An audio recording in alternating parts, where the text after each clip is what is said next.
doon sa mga interviews at mga sagot ng nanay ko po sa mga interviews niya po. Unang-una po yung 70K na incentives po na sinasabi niya from World Championships 2021 po. Unang-una po 2022 po yun.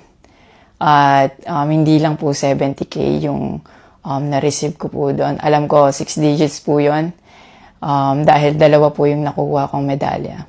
After nun, mga bandang December, umuwi ako sa Pilipinas. Nakikita kami ng mama ko. At hindi niya sa akin sinasabi na na-receive niya na pala yung incentives ko from World Championships. Hindi ko pa po malalaman na na-receive niya na po yung incentives ko kung hindi ko pa po hinanap. Never ko na po na-receive yung incentives ko po na yun. At never ko na rin naman po na hiningi yun sa kanila. Binigay ko na at wala na po yun sa akin. Doon sa mga interviews at mga sagot ng nanay ko po sa mga interviews niya po. Unang-una po yung 70K na incentives po na sinasabi niya from World Championships 2021 po. Unang-una po 2022 po yun.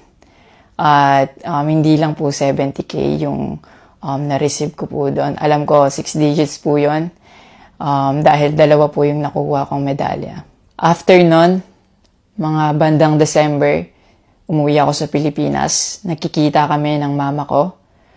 At hindi niya sa akin sinasabi na na-receive niya na pala yung incentives ko from World Championships. Hindi ko pa po malalaman na na-receive niya na po yung incentives ko kung hindi ko pa po hinanap.